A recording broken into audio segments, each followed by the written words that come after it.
বাড়ির পাশে গুড়গুড় করতেছো কেন আর উকি ঝুঁকি মারতেছো কেন? তো আমি উকি ঝুঁকি আমরা গুড়গুড় করবো, তুমি বোঝো না? তোমার আজকে বিয়ে হয়ে যেতেছে, আমি কি বাসায় বসে বসে আমি আঙুল চুষমু? কি করবা তুমি? হ্যাঁ, তো তোমারে তো ওরা জোর করে বিয়ে দিতেছে, তুমি কি জন্য বিয়ে পেতে বসছো? এই বিয়াতে আমি নিজে মত দিছি, আমার ইচ্ছায় এই বিয়াটা হইতাছে। তার মানে তুমি আমার সাথে প্রতারণা করছো, তুমি আমার সাথে ভালোবাসার অভিনয় করছো। তোমার দোষে তুমি আমারে হারাইছো। নীলা, তুমি এরকম কিছু ছাড়ো, আমি কিন্তু মরে যাবো। নীলা,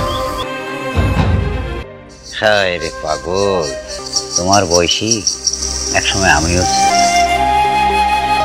আমারও তোমার মতো এই পরিস্থিতির মুখোমুখি হতে হয়েছে, কিন্তু আমি সেখান থেকে ফিরেছি। জানতে চাও কিভাবে? হ্যাঁ, আচ্ছা ঠিক আছে, আসো তুমি আমার সাথে। আয়, মরবি না রে, আয়। আচ্ছা, একটা মাইয়ার জন্য তুমি তোমার জীবনটারে শেষ করতে চাইলা, কি এমন ঘটনা মাইয়াটারে নিয়ে? এত খুললে কত বাবা আমারে ক শুনি।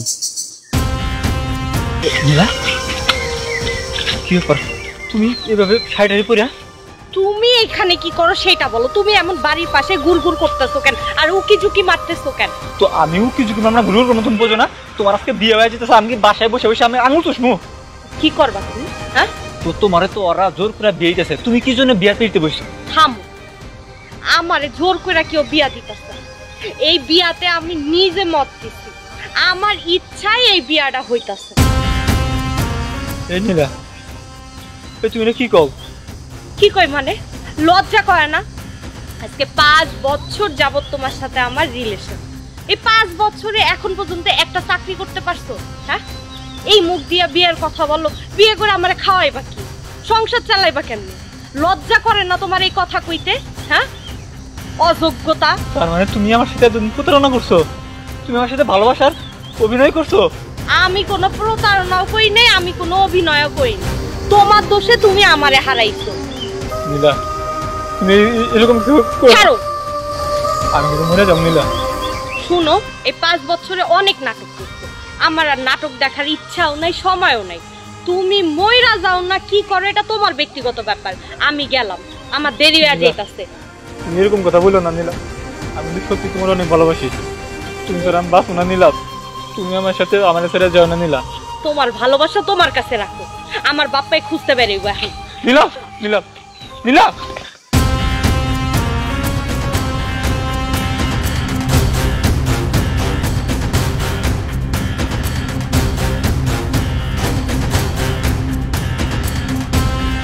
তুমি কি বোকা না? হ্যাঁ, একটা মেয়ের জন্য তুমি তোমার জীবনটাকে শেষ করতে চাইলে? তোমার বয়স কত? 22, 23, 24, 25, এর ভিতরে? এর বেশি তো বোধ হয় না। সারাটা জীবন পড়ে আছে, তুমি মরে গেলে তো ওই মেয়ের কি হবে? কিছুই হবে না। সে অন্য একজনের হাত ধরে চলে যাবে, গাড়িতে চড়ে ঘুরে বেড়াবে, আর তুমি না মরলে হয়তো পাগল হয়ে রাস্তায় ভিক্ষে করবে। যে কথাগুলো বলছি শোনার চেষ্টা করো, মাথা থেকে ঝাড়ো। যে তোমার বিশ্বাসকে ভাঙলো, এই মেয়ে অন্যের বিশ্বাসকেও ভাঙবে। তুমি তো বেঁচে গিয়েছো,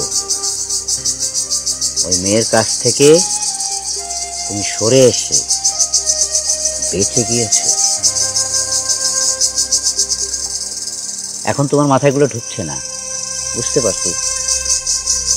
মাথা ঠান্ডা করে একটু ভেবে দেখো, তোমার বয়সে এরকম পরিস্থিতি অনেক ছেলেমেয়েরই হয়, আমারও হয়েছিল।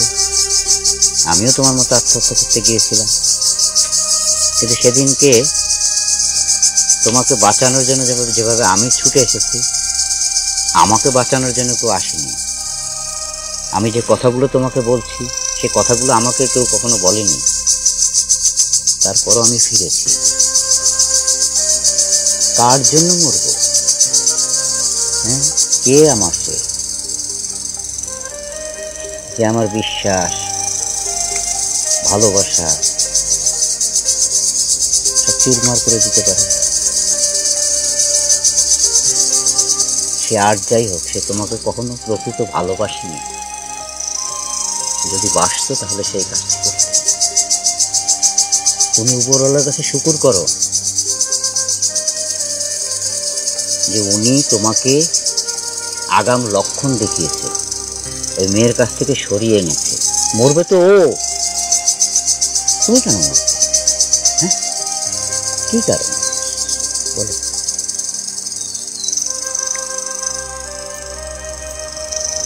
এই সমাজে, এই দেশে তোমার দেয়ার মতো অনেক কিছু আছে।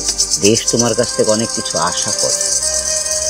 আমরা বৃদ্ধ মানুষ, আজ আছি কাল নেই। তুমি দেশকে অনেক কিছু দিতে পারছো, দেশের জন্য কিছু করো। আত্মহত্যা করে কারা? চোরের মতো লুকিয়ে আত্মহত্যা কারা করে? আর ধর্মীয়ভাবে আত্মহত্যা হচ্ছে মহাপাপ। ওই মেয়ের কাছ থেকে তুমি সরে এসেছো মানে তুমি বেঁচে গিয়েছো। ও তোমার যোগ্য না।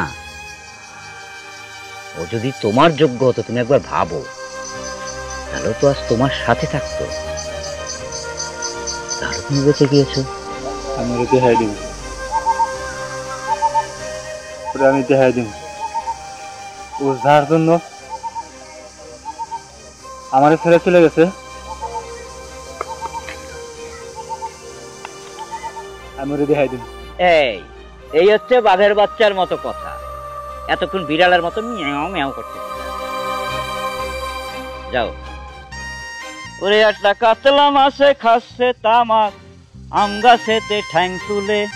ভাই রে ভাই, ও বাবা এটা দি তাল গাছ। ও ভাই তাল গাছেতে ঠ্যাং তুলে, কত রং দেখবে মহিমণ্ডলে।